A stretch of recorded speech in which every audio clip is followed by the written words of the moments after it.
हम सब तो संकल्प को मजबूत करते हैं। हम तो किसी व्यक्ति से कहते हैं कि क्या तुम में कोई विल पावर ही नहीं, तुम में कोई संकल्प की शक्ति नहीं? अगर संकल्प की शक्ति नहीं तो तुम बिना रीढ़ के आदमी हो, तुम आदमी ही नहीं। अल्लाह से कहता है ज्ञानी संकल्प की शक्ति को छीन करते हैं। अजीब बात है। हम तो एक एक बच्चे को सिखा रहे हैं कि विल बढ़नी चाहिए। इस सदी के जो बहुत बुद्धिमान लोग हैं उन सभी का ख्याल है कि आदमी में संकल्प बढ़ना चाहिए। नीत्शे ने बहुत अद्भुत किताब लिखी है, विल टू पावर। नीत्शे का ख्याल है कि आदमी के पूरे जीवन का एक ही लक्ष्य है कि शक्ति का संकल्प, शक्ति कैसे मिले इसका संकल्प। और जो आदमी जितना संकल्पवान है उतना महान है। कार्लाइल या इमर्सन, ये सारे के सारे पश्चिम के विचारक संकल्प पर जोर देते हैं कि संकल्प मजबूत हो। तुम्हारी इच्छा शक्ति ऐसी होनी चाहिए कि अटल पत्थर की दीवार, कि जगत हिल जाए लेकिन तुम न हिलो। टूट जाओ, मिट जाओ, झुको मत। अल्लाह उससे कहता है कि हड्डियां हो मजबूत, संकल्प शक्ति बिल्कुल छीन हो ही नहीं। क्यों? क्योंकि मनुष्य के बीच दो चीजों के सामने चुनाव है, या तो संकल्प या समर्पण। जो संकल्प करेगा उसका अहंकार मजबूत होगा, जो समर्पण करेगा उसका अहंकार गलेगा और मिटेगा। जो संकल्प के रास्ते से चलेगा वो अपने पर पहुंचेगा, और जो समर्पण के रास्ते से चलेगा वो परमात्मा पर पहुंचता है। परमात्मा तक पहुंचना हो तो छोड़ देना पड़ेगा अपने को, और स्वयं के मैं को मजबूत करना हो तो फिर पकड़ लेना पड़ेगा अपने को। तो शरीर चाहे मिट जाए, हड्डियां चाहे टूट जाएं, संकल्प ना टूटे। ऐसा हम सबकी व्यवस्था है। इसको हम सीधी व्यवस्था कहते हैं, क्योंकि हम कहते हैं कैसे कमजोर आदमी हो, लड़ नहीं सकते, जूझ नहीं सकते, शक्ति नहीं तुम में कोई। अल्लाह से कहता है ये शक्ति होनी ही नहीं चाहिए। नहीं, ऐसा नहीं कि तुम टूट जाओ लेकिन झुको मत। लाओस से कहता है तुम ऐसे हो कि तुम्हें पता ही ना चले कि तुम कब झुक गए। हवा को पता भी ना चले कि तुमने रेसिस्ट किया, कि तुमने थोड़ा भी प्रतिरोध किया। हवा आए कि तुम पहले ही झुक जाओ, जिससे घास के छोटे छोटे तिनके झुक जाते हैं। अड़ियल वृक्ष अकड़ के खड़े रह जाते हैं, तूफान से टक्कर लेते हैं, छोटे पौधे झुक जाते हैं। और बड़ा मजा यह कि छोटे पौधे तूफान को जीत लेते हैं और बड़े पौधे तूफान से मर जाते हैं। लाओस से कहता है अगर तुम लड़ोगे तो हारोगे, क्योंकि जिससे तुम लड़ रहे हो तुम्हें पता नहीं वो कौन है। एक एक व्यक्ति जब भी लड़ रहा है तो अनंत शक्ति से लड़ रहा है। हमारे चारों ओर जो अनंत निवास कर रहा है हम उससे ही लड़ रहे हैं। लाओस से कहता है लड़ो मत, लड़ो ही मत। लड़ने का सवाल ही ना उठे। तुम अपने को इतना अलग ही मत मानो कि तुम्हें लड़ना भी है। तुम गिर जाओ, तुम तूफान के साथी हो जाओ, कोऑपरेट विथ इट, उसका सहयोग करो। तूफान पता ही नहीं चलेगा कि तुम्हारे पास से कैसे गुजर गया, और तूफान के गुजर जाने के बाद तुम पाओगे कि तुम्हें तूफान ने छुआ भी नहीं, और तुम पाओगे तुम्हारी शक्ति का इंच भर भी नष्ट नहीं हुआ, क्योंकि तुम लड़े ही नहीं। और हारने का कोई सवाल नहीं है, क्योंकि जिसका तूफान है उसी के तुम हो। वो जो लड़ने आया था, तुम्हें लगा था कि लड़ने आया है, वो लड़ने आया नहीं था, तुम्हारे संकल्प की वजह से तुम्हें लगा था कि लड़ने आया है। तुम लड़ने को उत्सुक थे, इसलिए तुमने उसे शत्रु की तरह व्याख्या कर ली, अन्यथा कोई व्याख्या की जरूरत न थी। इसे थोड़ा समझें, सच में कोई शत्रु होता है या हम व्याख्या करते हैं कि वो शत्रु है? और व्याख्या हम क्यों करते हैं? हम व्याख्या इसलिए करते हैं कि हम लड़ना चाहते हैं। अगर मैं लड़ना ही नहीं चाहता तो एक बात निश्चित है कि मैं शत्रु की व्याख्या नहीं करूंगा कि कोई शत्रु है। लड़ना चाहता हूं तो शत्रु को निर्मित करूंगा। सब शत्रुता संकल्प से निर्मित होती, सब संघर्ष संकल्प से निर्मित होता है। लाओ से कहता तुम तो ऐसे हो जाओ जैसे हो ही नहीं। जैसे हवा तलवार हवा से निकल जाती है, हवा कहीं कटती नहीं, क्योंकि हवा रेसिस्ट नहीं करती।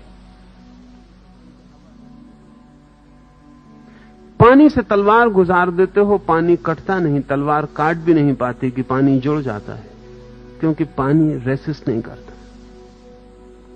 वो प्रतिरोध नहीं करता। तुम भी लड़ो मत। लाओस से कहता तुम भी हवा पानी जैसे हो जाओ, काटने वाली शक्ति को गुजर जाने दो। तुम अगर न लड़ोगे तुम उसके गुजरते ही पाओगे कि जुड़ गए हो, तुम टूटे ही नहीं, तुम खंडित ही नहीं हुए। अगर तुम लड़े तो तुम टूट जाओगे। संकल्प को हम जैसा आदर देते हैं, लाओस से ठीक उससे विपरीत उसकी व्याख्या करता है। हम आदर देंगे क्योंकि हमारा सारा जीवन का ढांचा अहंकार पर निर्मित है, महत्वाकांक्षा पर खड़ा है। दौड़ना है, कहीं पहुंचना है, कुछ पाना है, धन यश पद मर्यादा कुछ उपलब्ध करना है, किन्हीं से कुछ छीनना है, किन्हीं को कुछ हमसे न छीन लें इससे रोकना है। जीवन हमारा एक संघर्ष है, हमारे देखने का ढंग संघर्ष का ढंग है। झुकना नहीं, झुके तो भारी ग्लानि होगी। लाओस से कहता है ये जीवन के सोचने का ढंग बीमारी में ले जाता है, रुग्णता में ले जाता है। तुम ऐसे हो जाओ जैसे हो ही नहीं। ये जो न होने जैसा होना है वहां संकल्पना होगा। जापान में जूडो या जिजित्सु की पूरी कला लाओस के इसी सूत्र पर खड़ी है।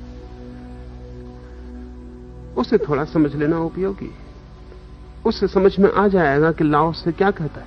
अगर मैं आपको घूसा मारूं तो जो स्वाभाविक प्रतिक्रिया मालूम होती है वो ये है कि आप मेरे घूसे का विरोध करें। विरोध दो तरह का होगा। अगर आपको मौका मिला तो आप मेरे घूसे को रोकेंगे या घूसे के जवाब में घूसा उठाएंगे। अगर मौका न मिला फिर भी घूसा जब आपके शरीर पर पड़ेगा तो आपके शरीर के रग रेशे से प्रतिरोध उठेगा। आपकी मांसपेशियां, आपके स्नायु सब सख्त होकर घूसे को रोकेंगे कि भीतर तक चोट न पहुंच जाए। आपकी हड्डियां कड़ी हो जाएंगी, आपका शरीर भिज जाएगा, खिंच जाएगा, ताकि सख्ती से आप दीवार बना लें और घूसे की चोट भीतर न पहुंच पाए। जूडो की कला इससे बिल्कुल उल्टी है, और जूडो की कला से बड़ी कोई कला नहीं है युद्ध के मामले में। और जूडो का थोड़ा सा जानकार भी आपके बड़े से बड़े पहलवान को क्षण भर में चित्त कर देगा, और चित्त कर देगा इस तरकीब से कि लड़ेगा नहीं। जूडो की कला यह कहती है कि जब तुम्हें कोई घूसा मारे तो तुम घूसे को पी जाओ, कोऑपरेट विथ इट, तुम उससे लड़ो मत। जब तुम पर कोई घूसा मारे तो तुम ऐसे हो जाओ जैसे कि तुम एक तकिए जैसे हो, घूसा तुम पर लग गया और तुम पी गए। फर्क समझ लें, घूसे के विरोध में प्रतिरोध और घूसे को पी जाने का। घूसा आपके ऊपर मारा गया है, आप सहयोग करो और घूसे को पी जाओ, उससे कहीं भी लड़ो मत, किसी तल पर भी। और जूडो कहता है घूसे मारने वाले का हाथ टूट जाएगा।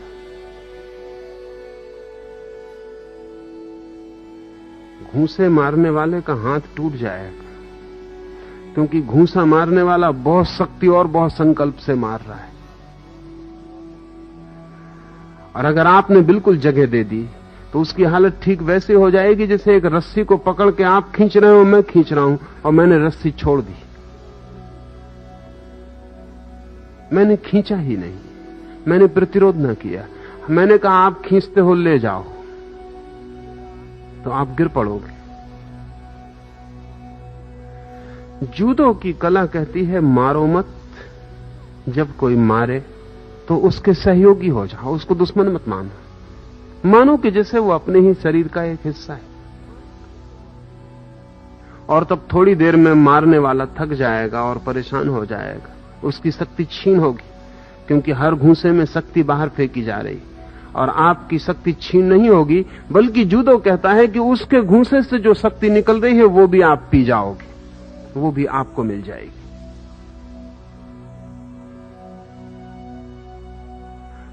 पांच मिनट के भीतर जूडो का ठीक से जानने वाला आदमी किसी भी तरह के आदमी को परास्त कर देता है। परास्त करना नहीं पड़ता, वो परास्त हो जाता है। एक बहुत प्रसिद्ध कथा है जूडो की। एक बहुत बड़ा तलवारबाज, एक बड़ा स्वार्ट्समैन है। वो इतना बड़ा तलवारबाज है कि जापान में उसका कोई मुकाबला नहीं।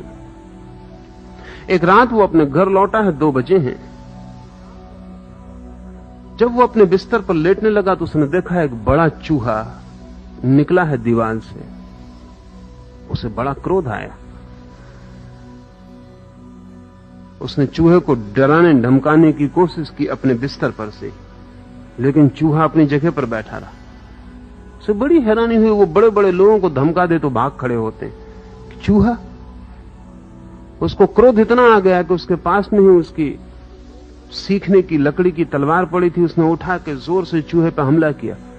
हमला उसने इतने क्रोध में किया, चूहा जरा इंच पर सरक गया, उसकी तलवार जमीन पर पड़ी और टुकड़े टुकड़े हो गई, और चूहा अपनी जगह बैठा रहा। तब जरा उसे घबराहट पैदा हो गई। चूहा कोई साधारण नहीं मालूम होता। उसके वार को चूक जाना, उसका वार चूक जाए, इसकी कल्पना भी नहीं थी। वो अपनी असली तलवार लेके आ गया, लेकिन जब चूहे को मारने के लिए कोई असली तलवार लेके आता है तो उसकी हार निश्चित है। असली तलवार लेकर आ गया जब वो, तभी हार निश्चित हो गई। चूहे को मारने के लिए असली तलवार एक योद्धा को लानी पड़े। चूहे से डर तो गया वो बहुत,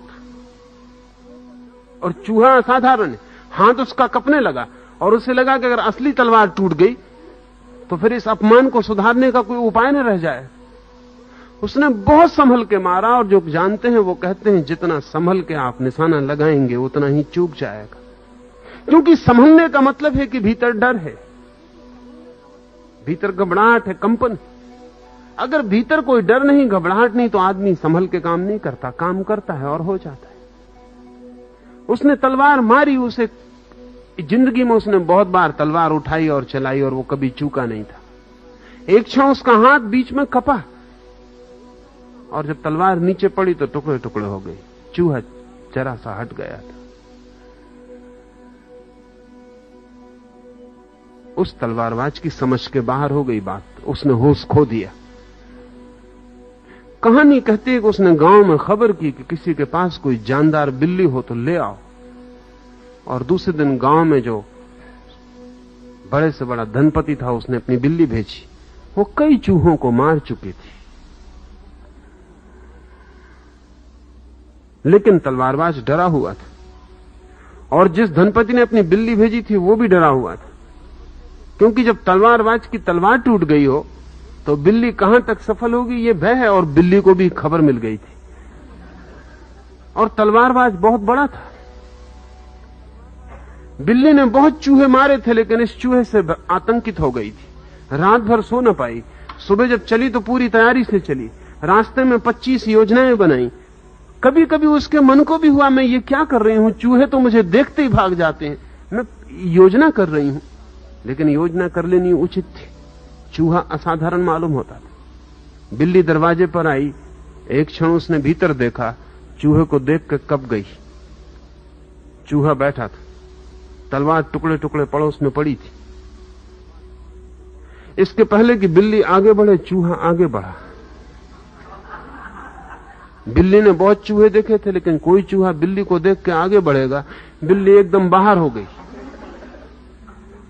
तलवारबाज की हिम्मत बिल्कुल टूट गई कि अब क्या होगा। सम्राट को खबर की गई कि आपके राजमहल की बिल्ली भेज दी जाए, अब कोई और उपाय नहीं। सम्राट के पास जो बिल्ली थी वो निश्चित ही देश की श्रेष्ठतम कुशल बिल्ली थी, लेकिन वही हुआ जो होना था। सम्राट की बिल्ली ने चलते वक्त सम्राट से कहा, आपको शर्म आनी चाहिए, ऐसे छोटे मोटे चूहों को मारने को मुझे भेजते हैं। मैं कोई साधारण बिल्ली नहीं हूं। लेकिन यह भी उसने अपनी रक्षा के लिए कहा था। खबरें पहुंच गई थी कि चूहा आगे बढ़ा, कि बिल्ली वापस लौट गई, कि तलवार टूट गई, कि योद्धा हार गया है, कि चूहे का आतंक पूरे गांव पर छाया हुआ है। चूहा साधारण नहीं है।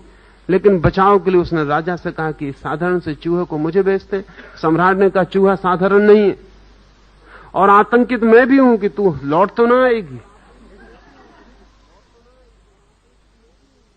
जो होना था वही हुआ। बिल्ली गई, उसने जोर से झपट्टा मारा, लेकिन चूक गई। दीवार से उसका मुंह टकराया, लहूलुहान होकर वापस लौट गई। चूहा अपनी जगह था। गांव में एक फकीर के पास और एक बिल्ली थी। इस सम्राट की बिल्ली ने ही कहा कि अब और कुछ रास्ता नहीं है, सिर्फ उस फकीर के पास एक बिल्ली है जो हम सबकी गुरु है और जिससे हमने कला सीखी, शायद उसे कुछ पता हो। वो मास्टर कैट थी। उस बिल्ली को बुलाया गया। सारे गांव की बिल्लियां इकट्ठी हो गईं। कोई 500 बिल्लियों ने भीड़ लगा ली मकान के आसपास, क्योंकि चमत्कार का मामला। और अगर फकीर की बिल्ली हारती है तो फिर बिल्ली सदा के लिए चूहों से हार जाएगी। चूहा अपनी जगह बैठा था। फकीर की बिल्ली जब भीतर जाने लगी तो सभी बिल्लियों ने सलाह दी कि देखो ऐसा करना, कि देखो ऐसा करना, कुछ ऐसा कर लेना। उस फकीर की बिल्ली ने कहा ना समझो, अगर योजना बनाओगी चूहे को पकड़ने की तो चूहे को कभी ना पकड़ पाओगी, क्योंकि जिस बिल्ली ने योजना बनाई वो हार गई। योजना बनाने का मतलब यह है कि चूहे से डर गए तुम। चूहे ही है ना, पकड़ लेंगे।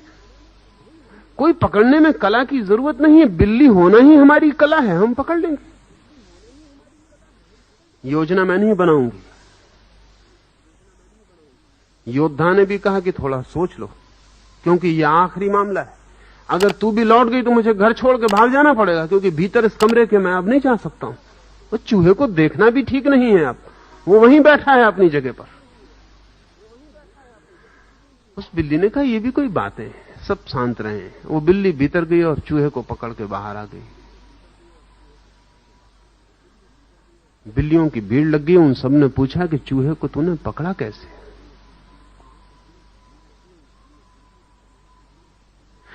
क्या है तरकीब?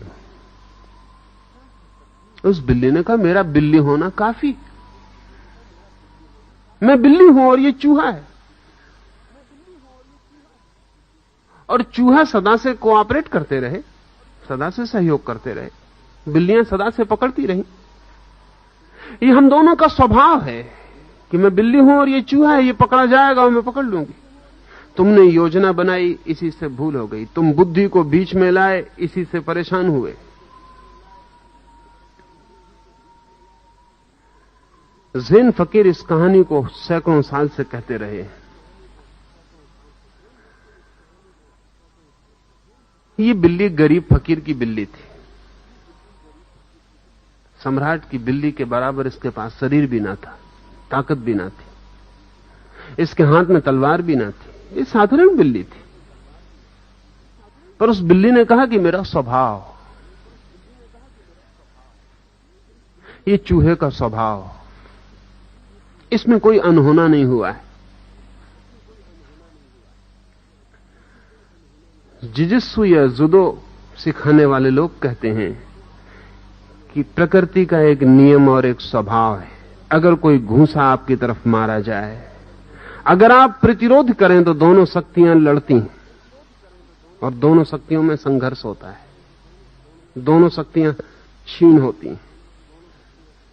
अगर आप प्रतिरोध ना करें तो एक ही तरफ से शक्ति आती है, दूसरी तरफ खाली गड्ढा बन जाता है, शक्ति आत्मसात हो जाती है, दूसरा व्यक्ति परेशान हो जाता है, वो योजना करके हमला करता है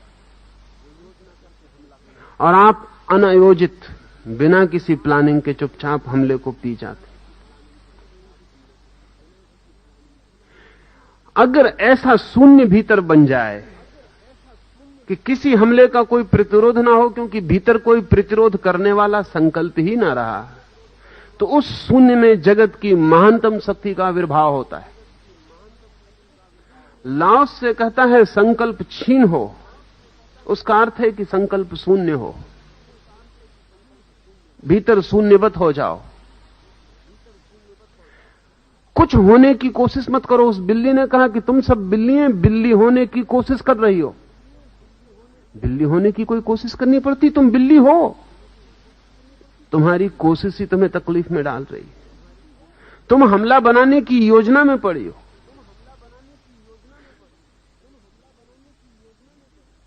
जुदू का शिक्षक सिखाता है कि हमला मत करना, सिर्फ हमले की प्रतीक्षा करना, और जब हमला आए तो तुम एक ही बात का ध्यान रखना कि तुम उसे आत्मसात कर जाओ।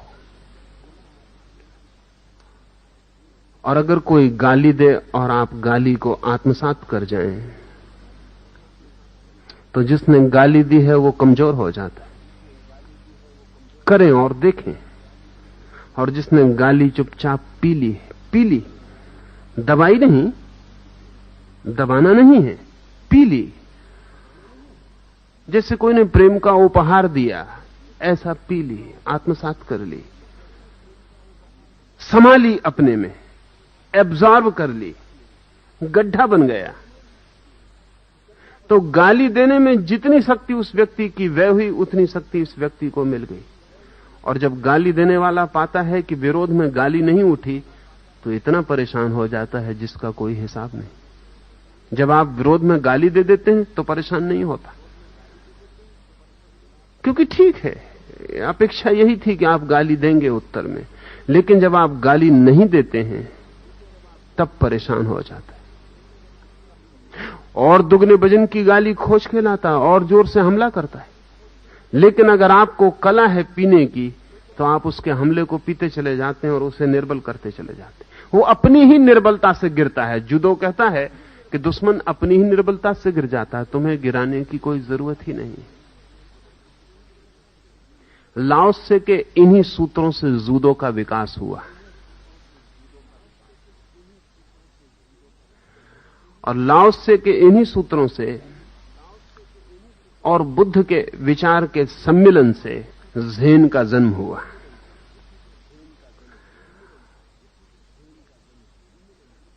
बुद्ध का विचार भारत से चीन पहुंचा, और चीन में लाओत्से के विचार की परत वातावरण में थी। इन दोनों के संगम से एक बहुत ही नई तरह की चीज दुनिया में पैदा हुई, ज़ेन। बुद्ध ने भी कहा था बहुत और अर्थों में, किसी और तल पर, कि मैं अपने भीतर के शत्रुओं से लड़ के हार गया और न जीत पाया। और जब मैंने भीतर के शत्रुओं से लड़ना ही बंद कर दिया और जीतने का ख्याल ही छोड़ दिया, तो मैंने पाया कि मैं जीता ही हुआ हूं। और जब लाओत्से के इन सूत्रों से बुद्ध के इन विचारों का तालमेल बना, तो एक बिल्कुल ही नया विज्ञान पैदा हुआ। वो विज्ञान है बिना लड़े जीतने का। वो विज्ञान है लड़ना ही नहीं और जीत जाना,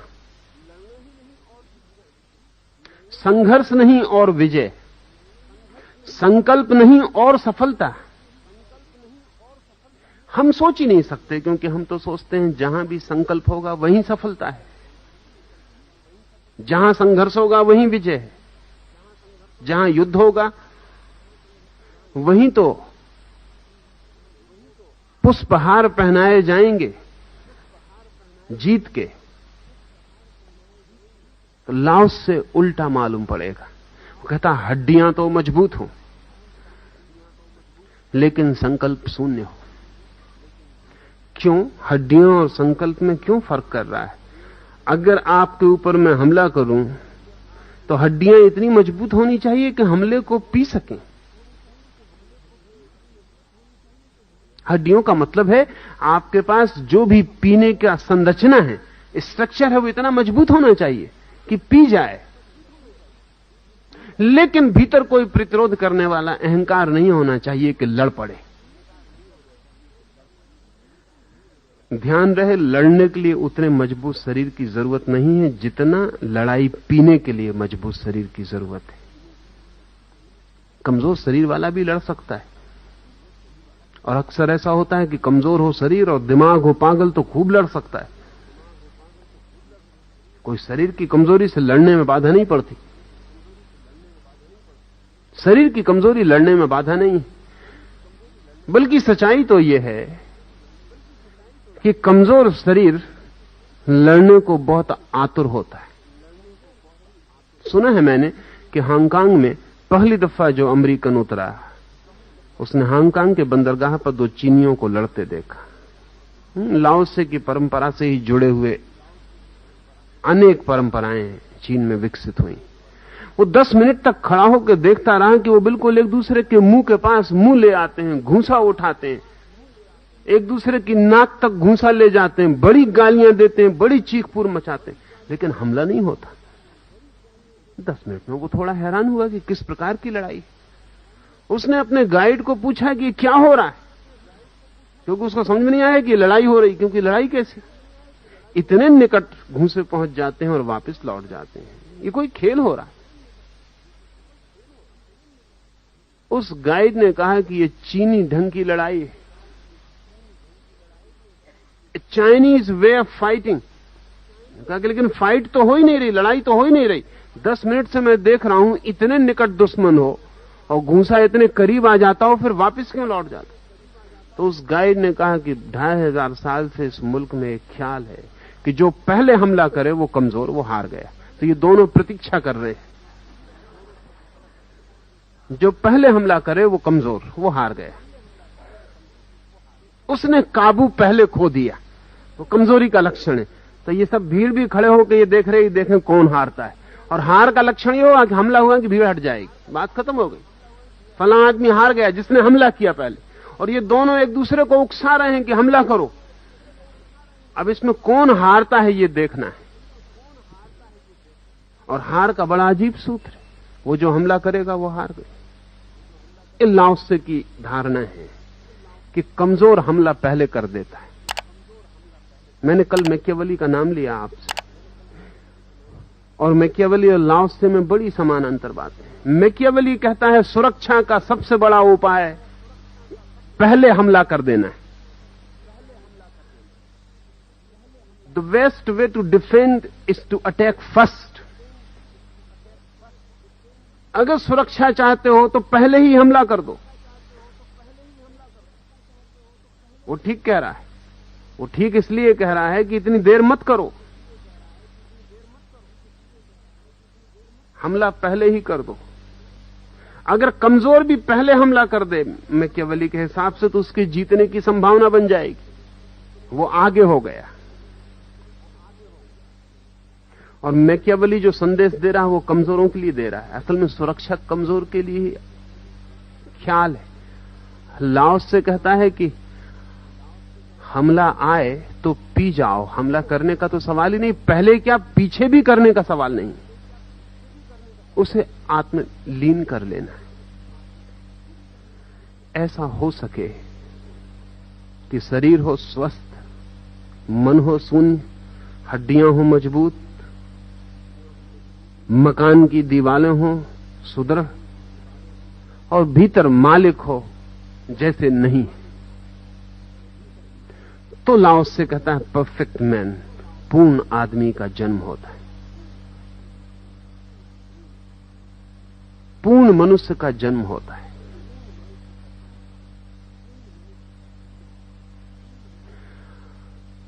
यह धारणा उल्टी है।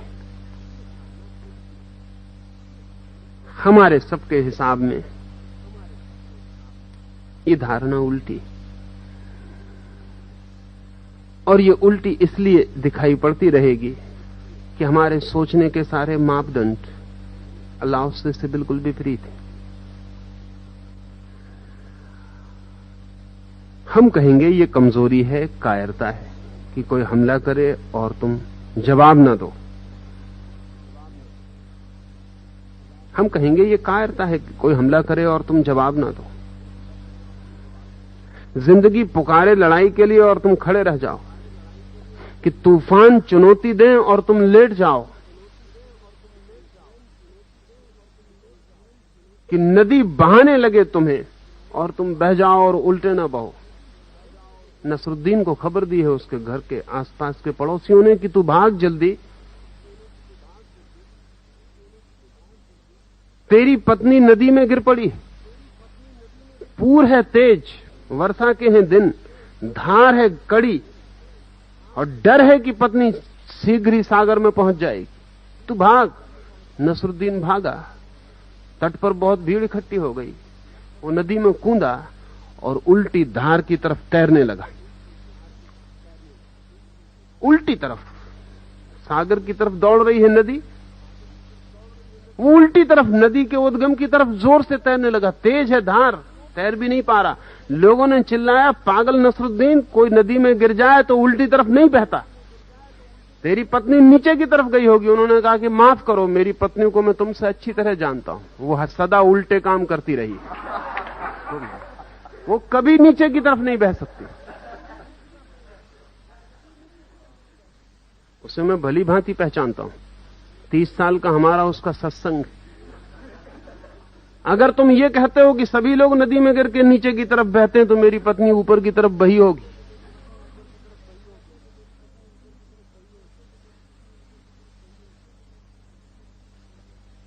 लाओसे और हमारे बीच ऐसे ही उल्टे नाते हैं, इसलिए लाओसे को समझना मुश्किल हो जाता है।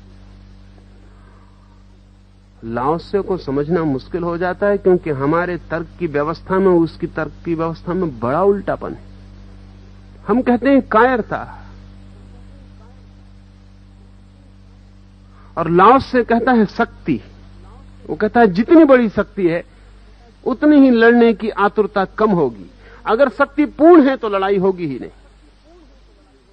ऐसा समझे हम परमात्मा के द्वार पर जाके हम गाली दे रहे, कोई उत्तर नहीं मिलता। और नास्तिक हजारों साल से खंडन करते रहे हैं, एक भी बार ऐसा नहीं हुआ कि परमात्मा एक आध बात तो कह देता कि मैं हूं। इतने दिन से लंबा विवाद चलता है, एक आध बार तो उसको इतना तो ख्याल आ जाना चाहिए था कि बड़ी कायरता होगी, एक दफा तो कह दूं कि मैं हूं। नहीं, वो चुप है। लाओसे कहता है वो इसलिए चुप है कि वो परम शक्ति है, प्रतिरोध वहां नहीं है। अगर नास्तिक कहता है तुम नहीं हो तो परमात्मा से भी प्रतिध्वनि आती है कि नहीं हूं, कोऑपरेट कर जाता है, उसके साथ भी सहयोग कर लेता है।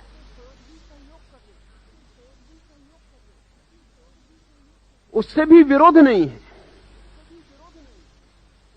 जितनी बड़ी ऊर्जा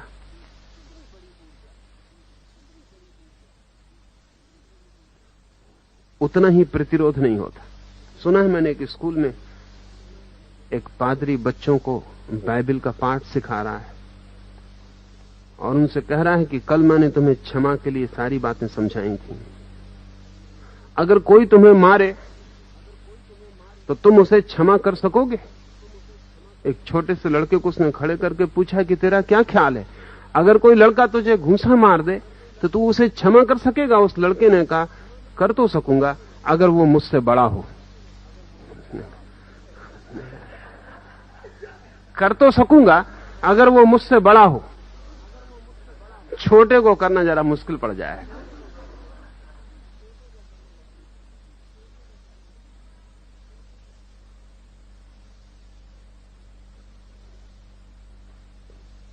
असल में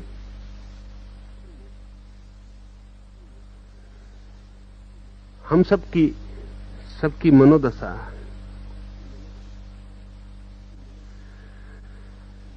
ऐसी ही है। जिसको हम दबा सकते हैं हम दबा देते हैं, जिसको हम सता सकते हैं उसे हम सता देते हैं, जिसको हम चोट पहुंचा सकते हैं उसे हम चोट पहुंचा ही देते हैं। जिसे हम नहीं पहुंचा सकते तब हम बड़े सिद्धांतों की बात कर लेते हैं। लाओसे कह रहा है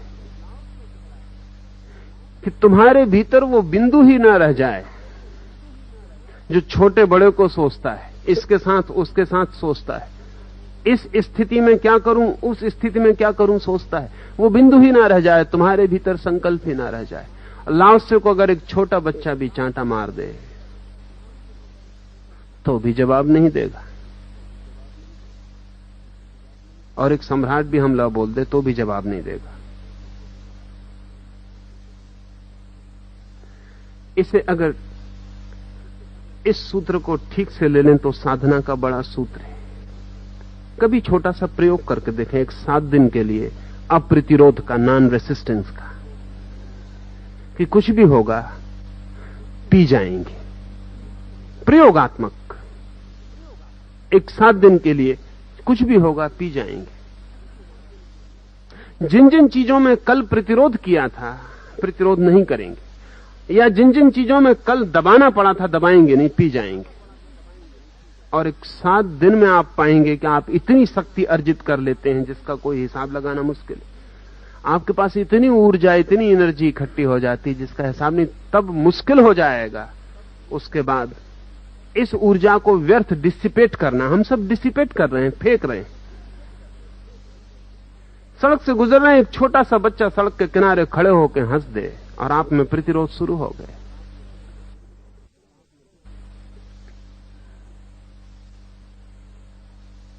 प्रतिरोध शुरू हो गए। लाओसे पर किसी ने एक गांव में हमला कर दिया था। लाओसे ने तो लौट के भी नहीं देखा कि वह आदमी कौन है, वो चलता ही गया। उस आदमी को बड़ी बेचैनी हुई। उसने लौट के भी नहीं देखा कि पीछे से लकड़ी किसने मारी।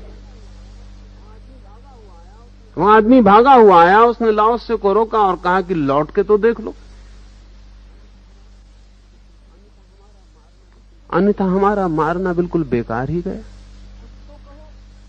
कुछ तो कहो।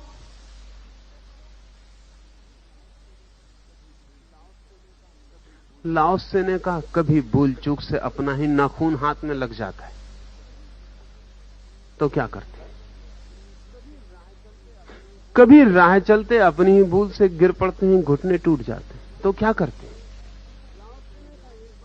लाओसे ने कहा, एक बार ऐसा हुआ कि मैं नाव में बैठा था और एक खाली नाव आके मेरी नाव से टकरा गई तो मैंने क्या किया? लेकिन अगर उस दूसरी नाव में कोई मल्लाह बैठा होता तो झगड़ा हो जाता,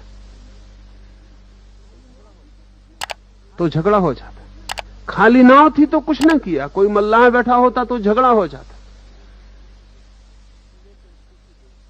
लेकिन उसी दिन से मैंने समझ लिया कि जब खाली नाव को कुछ नहीं किया तो मल्लाह भी बैठा हो तो क्या फर्क पड़ता है? तुमने अपना काम कर लिया, तुम जाओ, मुझे मेरा काम करने दो। वो आदमी दूसरे दिन पुनः आया और उसने कहा, मैं रात भर सो नहीं सका। तुम आदमी कैसे हो? तुम कुछ तो करो, तुम कुछ तो कहो ताकि मैं निश्चिंत हो जाऊं। स्वभाव था उसके मन में बहुत कुछ कठिनाई चलती रही होगी। हम सब अपेक्षाओं में चलते हैं। अगर मैं गाली देता हूं तो मैं मान के चलता हूं कि गाली लौटेगी। लौट आती है तो नियमानुसार सब हो रहा है, नहीं लौटती है तो बेचैनी होती। बेचैनी उतनी हो जाती है कि मैं अगर प्रेम करता हूं तो मान के चलता हूं कि प्रेम लौटेगा, नहीं लौटता है तो जैसी बेचैनी हो जाती। हम सबके लेन देन के सिक्के तय हैं। लाओसे कहता है, ये सिक्कों को बदल डालो, भीतर हो जाओ शून्यवत, संकल्प को हटा दो और जो होता है होने दो। हम कहेंगे तब तो मौत आ जाएगी, बीमारी आ जाएगी, कोई लूट ही लेगा, सब बर्बाद ही हो जाएगा। हम 1000 दलीलें खोज लेंगे जरूर, लेकिन हमारी दलीलों का बहुत मूल्य नहीं है, क्योंकि जिन चीजों को बचाने के लिए हम दलीलें खोज रहे हैं उनमें से हम कुछ भी नहीं बचा पाते, सभी छूट जाता है। न तो मौत रुकती, न बीमारी रुकती, कुछ रुकता नहीं, सभी नष्ट हो जाता है। और उसको बचाने की चेष्टा में हम कभी उसे पा ही नहीं पाते जो ऐसा था कुछ कि मिल जाता तो कभी नष्ट नहीं होता है। एक बार 7 दिन का छोटा सा प्रयोग करके देखें। मेरे लिए तो सन्यास का अर्थ यही है जो लाओसे कह रहा है। यही अर्थ है सन्यास का कि ऐसा व्यक्ति जिसने संकल्प छोड़ दिया। जिसने समर्पण स्वीकार कर लिया, जिसने इस जगत के साथ संघर्ष छोड़ दिया और सहयोगी हो गए। जो कहता है मेरी शत्रुता नहीं, हवाएं जहां ले जाएं मैं चला जाऊंगा। जो कहता है मेरी अपनी कोई आग्रह की बात नहीं कि ऐसा हो, जो हो जाएगा वही मुझे स्वीकार है। ऐसी कोई मंजिल नहीं जहां मुझे पहुंचना है, जहां पहुंच जाऊंगा कहूंगा यही मेरी मंजिल है। ऐसा व्यक्ति सन्यासी है। और ऐसी सन्यास की भावदशा में जीवन का जो परम धन है उसका द्वार, उस खजाने का द्वार खुल जाता है। लाओस से कहता है संत जो जानते हैं वे प्रज्ञावान पुरुष अपने शासन में, ये भी शब्द सोचने जैसा है, क्योंकि संत का कोई शासन नहीं होता। संत की क्या गवर्नमेंट होती? सेजेस इन देयर गवर्नमेंट, संत अपने शासन में। संतों की तो कोई सरकार दिखाई पड़ती नहीं। लेकिन ये बड़ा पुराना शब्द है, बड़ा पुराना शब्द है। और वक्त था ऐसा जबकि संत का ही शासन था। कोई गवर्नमेंट नहीं थी उसकी, कोई शासन व्यवस्था ना थी, कोई स्ट्रक्चर ना था, लेकिन शासन उसी का था।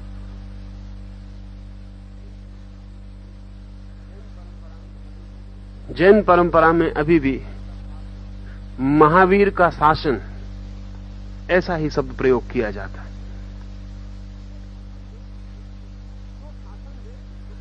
जो शासन दे उसको शास्ता कहा जाता है। इसलिए महावीर को या बुद्ध को शास्ता कहते हैं। शास्ता जिसने शासन दिया, और वो शास्ता ने जो कहा जहां संग्रहित हो उसको शास्त्र कहा जाता है।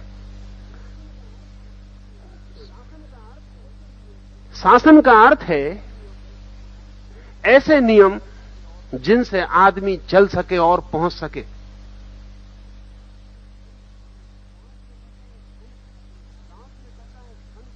तो लाओस से कहता है संत अपने शासन में, अपनी सूचनाओं में, मनुष्य को चलाने के लिए जो शास्त्र वे निर्मित करते हैं उसमें आदमी के मन को तो खाली करने की कोशिश करते, शरीर को भरने की कोशिश करते,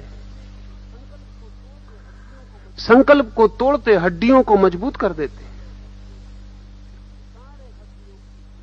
सारे हठ योग की पूरी प्रक्रियाएं हड्डी को मजबूत करने की प्रक्रियाएं।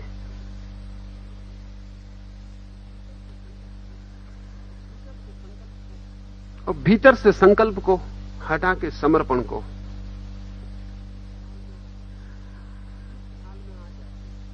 ये ख्याल में आ जाए तो व्यक्तित्व का एक दूसरा ही रूप, जैसे हम हैं फिर वैसे नहीं, देखने का और ही ढंग, एक दूसरा गेस्टाल्ट।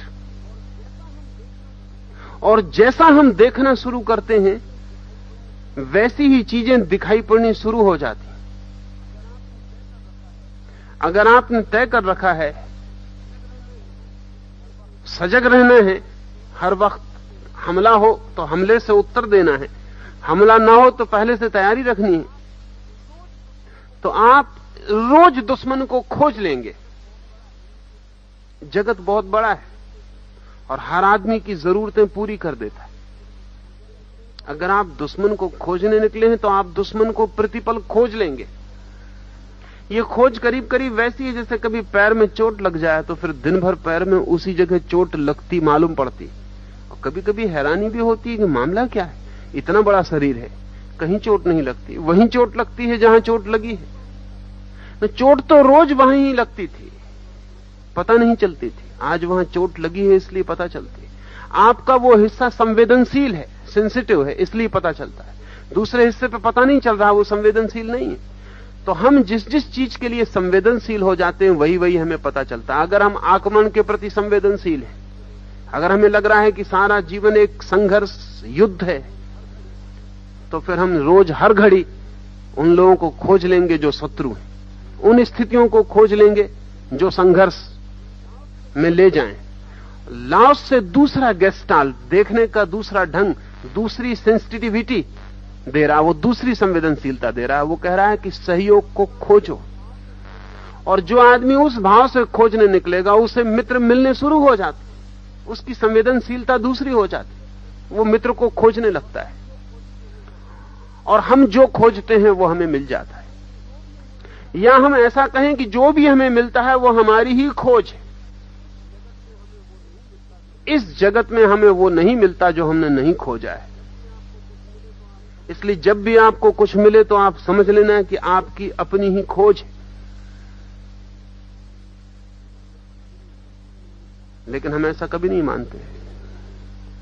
अगर दुश्मन मिलता है तो हम सोचते हैं हमारी क्या खोज है, दुश्मन है इसलिए मिल गया।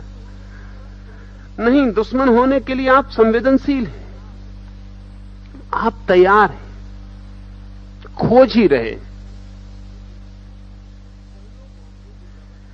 सहयोग की ये व्यवस्था, कोऑपरेशन और कॉन्फ्लिक्ट, क्रोपाटकिन ने एक किताब लिखी है, और क्रोपाटकिन इस सदी में,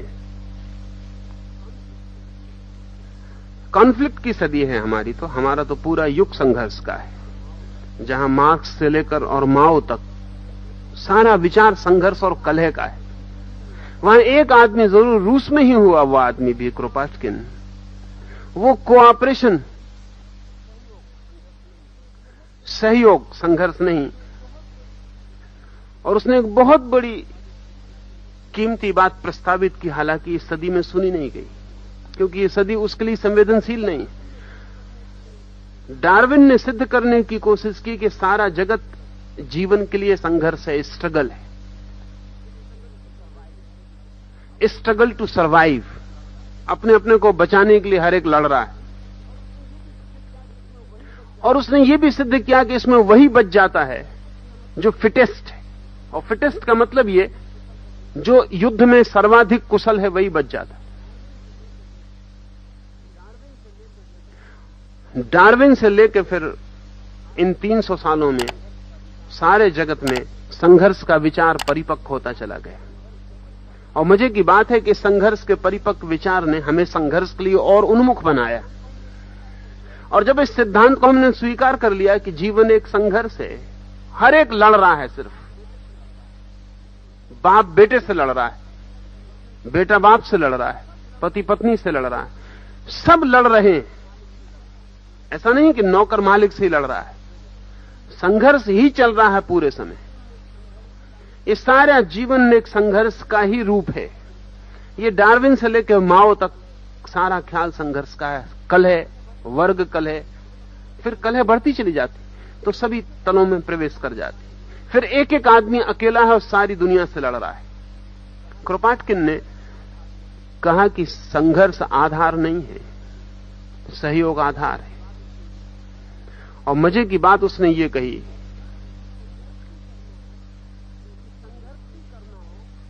कि संघर्ष भी करना हो तो भी सहयोग जरूरी है, जिससे लड़ना है उसका भी सहयोग चाहिए, लड़ाई के लिए भी। अगर वो लड़ने में भी असहयोगी हो जाए, नॉन कोऑपरेटिव हो जाए और कह दे कि नहीं लड़ते, तो लड़ने का भी कोई उपाय नहीं।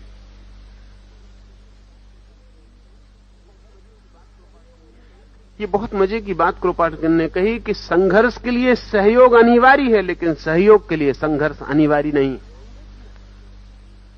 फाउंडेशनल, बुनियादी सहयोग है, क्योंकि संघर्ष भी बिना सहयोग के नहीं हो सकता। अगर मैं आपसे लड़ना भी चाहूं तो किसी न किसी रूप में आपके सहयोग की जरूरत है। अगर आप बिल्कुल कोऑपरेट ही ना करें तो लड़ाई भी नहीं चल सकती। लड़ाई भी बड़ा सहयोग है, और दो आदमी जब लड़ते हैं तो बहुत बहुत ढंगों से एक दूसरे का सहयोग करते हैं। लेकिन सहयोग के लिए किसी संघर्ष की जरूरत नहीं है। इसका अर्थ यह होता है कि सहयोग ज्यादा गहरे में है, और क्रोपाटकिन ने कहा कि डार्विन ने जाके देख लिया जंगल में कि शेर इस जानवर को खा रहा है, वो जानवर उस जानवर को खा रहा है। लेकिन क्रोपाटकिन का कहना है कि 24 घंटे में अगर एक बार शेर एक जानवर पर हमला करता है तो बाकी 23 घंटों में हजारों जानवरों के साथ सहयोग कर रहा है। उसे कभी डार्विन ने देखा नहीं। जंगल के जानवर 24 घंटे लड़ नहीं रहे।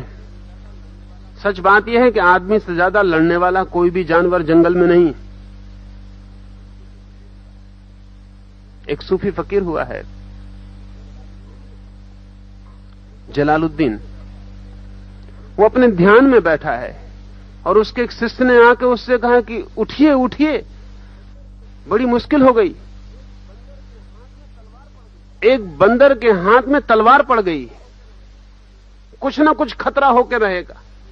जलालुद्दीन ने कहा बहुत परेशान मत हो, आदमी के हाथ में तो नहीं पड़ी है ना, फिर कोई फिक्र की बात नहीं, फिर कोई चिंता की बात नहीं।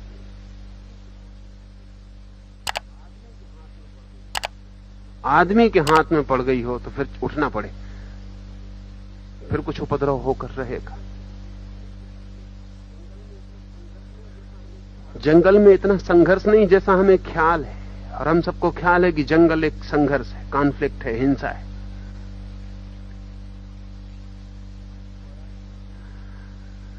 बड़ा सहयोग है।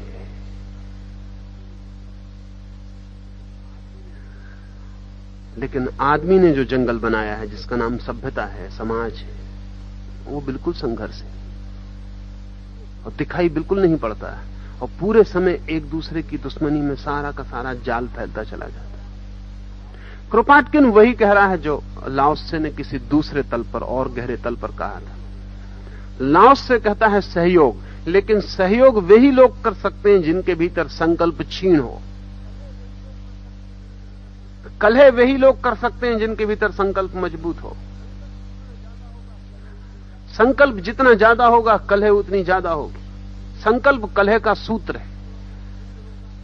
संकल्प क्षीण होगा, शून्य होगा, कलह विदा हो जाएगी। लड़ने वाला तत्व ही नहीं रह जाएगा जो लड़ सकता था। इसे थोड़ा प्रयोग करके देखें। लाओत्से की सारी चीजें प्रयोग करने जैसी हैं, और प्रयोग करेंगे तो ख्याल में ज्यादा गहरा आएगा। मुझे सुन लेंगे उतने से बात बहुत साफ नहीं होगी। मुझे सुन के लगेगा भी कि समझ गए, तो भी समझ में नहीं आएगा। ये समझ ऐसी ही होगी जैसे अंधेरे में छोटी सी बिजली कौन जाए, एक क्षण को लगे कि सब दिखाई पड़ने लगा और फिर क्षण भर बाद अंधेरा हो जाए। क्योंकि आपका जो अपना तर्क है वो तर्क लंबा है, वो जन्मों जन्मों का है। जन्मों जन्मों का जो तर्क है वो तो कलह का है, संघर्ष का है। इस संघर्ष के तर्क की लंबी यात्रा में जरा सी बिजली कौन जाए कभी सहयोग की किसी की बात से, तो वो कितनी देर टिकेगी? जब तक कि आप सहयोग के लिए भी कोई प्रयोग ना करें, जब तक कि आपके संघर्ष के अनुभव के विपरीत सहयोग का अनुभव भी खड़ा ना हो जाए। उसे थोड़ा प्रयोग करें। एक 7 दिन का नियम, किसी भी सूत्र को समझने के लिए कम से कम 7 दिन का नियम ले ले कि कल सुबह से 7 दिन तक सहयोग करूंगा, चाहे कुछ भी हो जाए। जहां जहां संघर्ष की स्थिति बनेगी वहां वहां सहयोग करूंगा। और इस सूत्र का राज खुल जाएगा। इन सब सूत्रों का राज व्याख्या से नहीं, प्रतीति से खुलता है। व्याख्या से समझ में आ जाए इतना ही कि प्रयोग करने जैसा है, उतना काफी है। जिससे लड़े थे उससे सहयोग कर लें। जिससे लड़े होते उससे सहयोग कर लें। जिस परिस्थिति में अकड़ के खड़े हो गए होते उस परिस्थिति में लेट जाएं, बह जाएं और देखें 7 दिन में आप मिटे या बने। देखें 7 दिन में आप कमजोर हुए कि शक्तिशाली हुए। देखें 7 दिन में आप खो गए कि बचे। देखें 7 दिन में कि आप बीमार हैं या स्वस्थ। और एक बिल्कुल ही नए तरह के स्वास्थ्य का गुण अनुभव में आना शुरू हो सकता है। आज इतना ही, फिर कल।